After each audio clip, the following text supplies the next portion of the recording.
Alright, hi, this is my project on Charlotte's Web. I would use Charlotte's Web in a second grade classroom.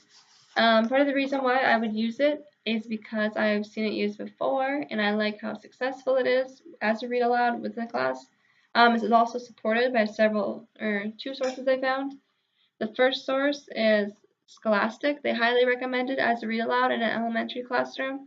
They state you can use E.B. White's masterfully woven story of friendship to build and reinforce readers' vocabulary and comprehension skills. Throughout this book, students are constantly exposed to new vocabulary that they might not know yet, unfamiliar words, and they also can really stop and think about what's happening in the story and use that as learning moments. And as a teacher, there's many text to self and text to world moments you can pull out for your students. Another source I found that highly supports this is PBS. PBS recommends this book because of the ability children have to connect with it through inviting characters and the plot developments. Provide some of the wonderful learning opportunities that other books can provide, but Charlotte's Web does it so classically, and it's been used throughout many generations to do it, so it's a great one to keep on going with in the classroom. So a summary of the book, just a brief overview. Wilbur is a runt pig adopted by Fern in the very beginning of the book. He was almost killed by her father. Throughout the book, Wilbur befriends Charlotte, the spider from the barn, and together they become close friends, and they share a lot of loyalty and respect for one another. It really shows a healthy relationship, and that's so important, especially right now in the society, is for our kiddos to get to see what a good friendship looks like. So we're going to jump right in to our lesson on Charlotte's Web and just beginning the first chapter of it. So the first thing we're going to do today is we are going to start a brand new book.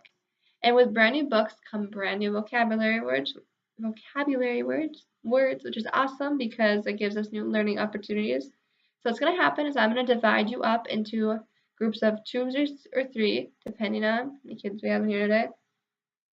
I'm going to give you words that are from chapter 1. In chapter 1 even, there are a lot of new words that we might have not heard yet. So some of the words include weakling, litter, injustice, plaster, dagger, and specimen. So these are words that you guys might not know yet, and that's okay because we're going to talk about it as a class and go into them. So what you're going to do is you guys are going to use iPads in our classroom. You can use books, resources from around the room, and you're going to find the definition of the word I assigned to you.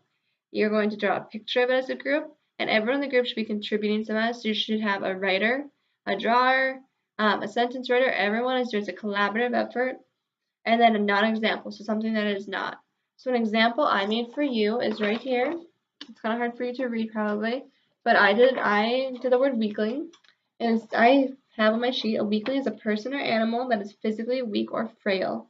An example of a weakling, so something that's not very strong and needs extra help from us, is a kitten. I said that my sentence was a kitten was a weakling. Not example of it. What is not a weakling? A bodybuilder is not a weakling.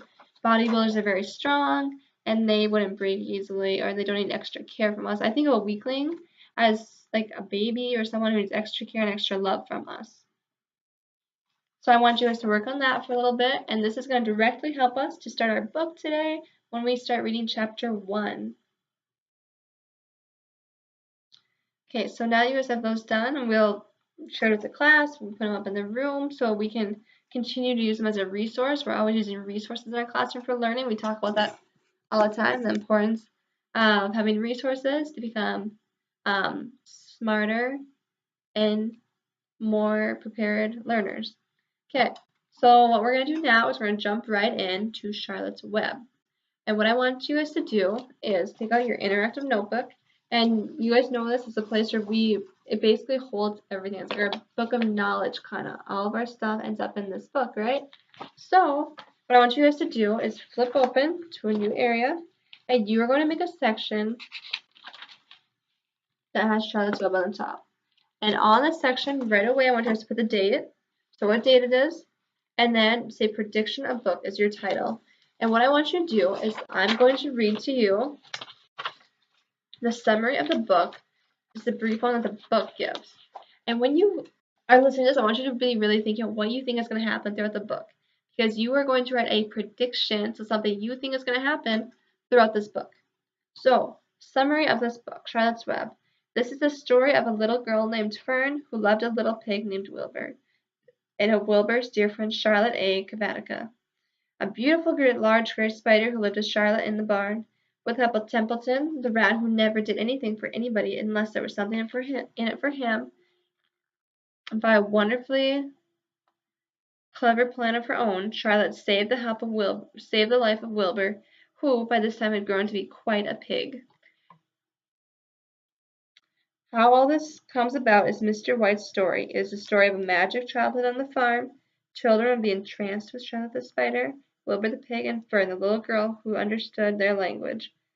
So I want you guys to think in your head, close your eyes, think of what you think is going to happen in this story based on the characters you've heard so far. There's many other characters too, but these are our main ones, our big ones. Think of what you think is going to happen and write it in your interactive notebook. I want you to, we always use complete sentences when we write our notebooks. We use correct grammar and our best handwriting. So I want you to take a minute or two and write down what you think is going to happen. And if you get done early, you can turn and talk with your partner and share it with them and discuss. Maybe your prediction is the same, maybe it's different. Talk with them about it.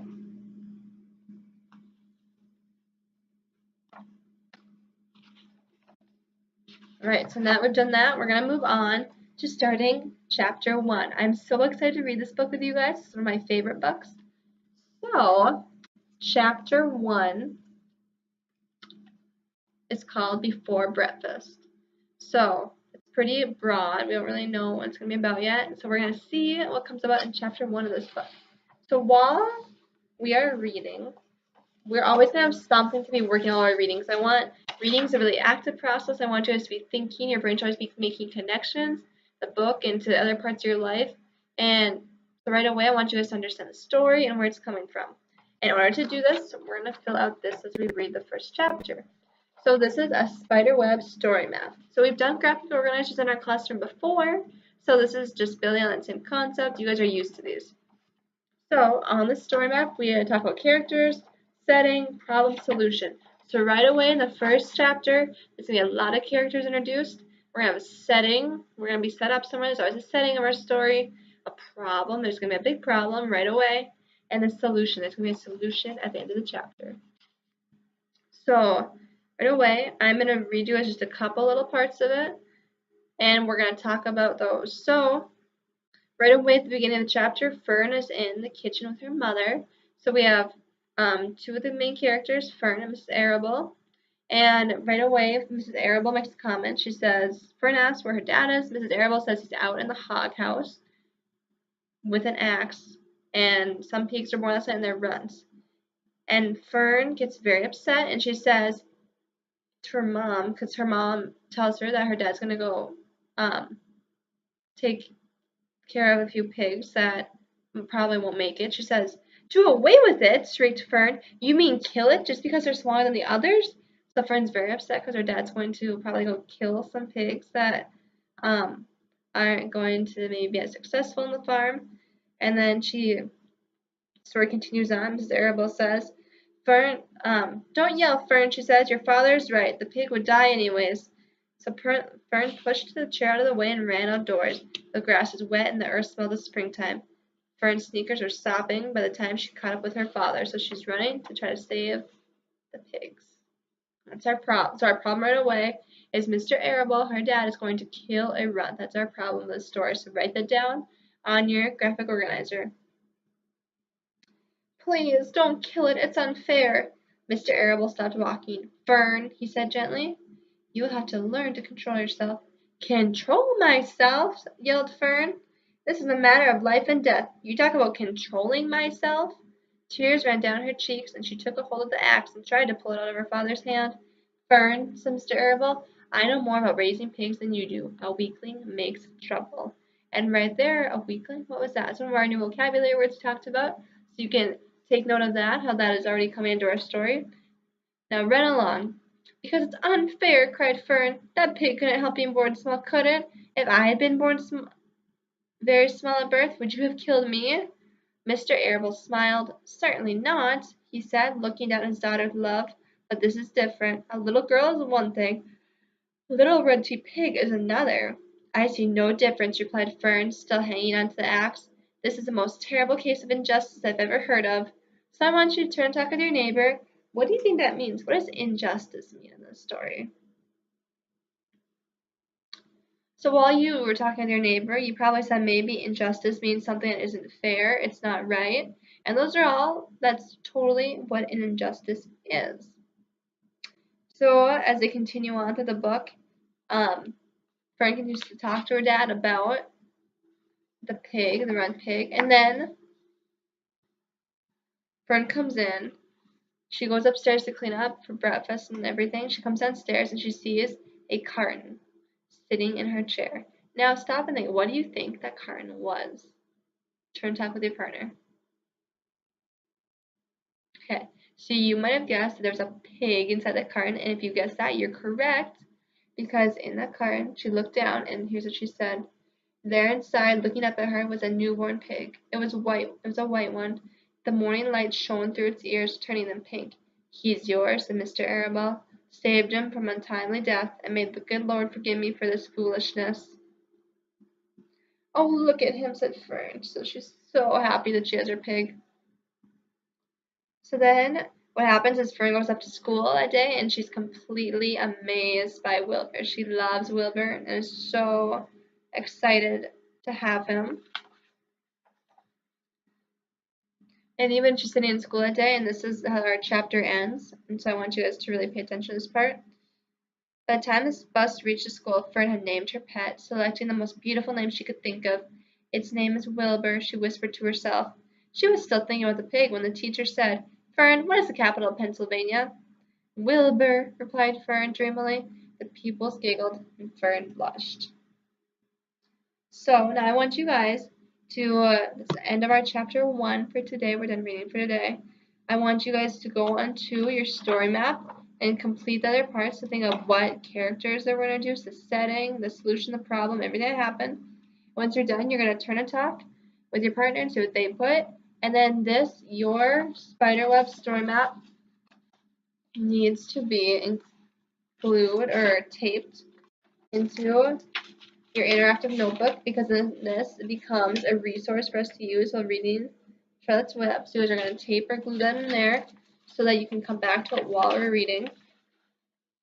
And now as you guys discuss with your partner the main events and such that are happening in chapter 1, I want you guys to collaborate, so write together what you think the main idea of the story is right now. What is the main idea? So mine and main idea I came up with is Fern saves Wilbur. So now you're going to come up to the spiderweb anchor chart, and you're going to put it on there. By the end, we are going to have a spiderweb full of main ideas, awesome main ideas from you guys, and we are going to continue to use this resource throughout our activities on Charlotte's Web to organize our thoughts and to talk about different things, exciting things. So many exciting things are going to come out of this book. And now what I want you guys to do for your final reading project for chapter 1 is imagine that you're Fern. How do you think you would feel if you had just rescued a pig? This pig almost was killed, and you rescued him, and now he is your new friend. He's like your baby. Look at this picture from inside the book. I showed this to us earlier. And that looks like someone like holding their newborn baby, right? They look so happy. She loves Wilbur so much. I want you guys to write in your interactive notebook how you would feel if you were Fern right now. What do you think? Would you be nervous that you're in charge of a pig? Would you be excited? Would you be scared? Would you be stressed out? How would you feel? So if I was Fern, I would be very excited. And then I think reality would set in a little bit that I'm in charge of this pig now and I have to take care of him. And that's kind of scary because Fern's just an 8-year-old girl. She's just a little girl. And she's in charge of this brand new little life in the world. So I want you guys to work on that. I want you to use, like I said earlier, complete sentences, good grammar, and write that in your interactive notebook so that we can come back to it throughout our reading on Charlotte's Web and talk about it and see if your feelings have changed if you're Fern. How do you think she feels now about it? Are there characters that come into the book that might influence how she feels?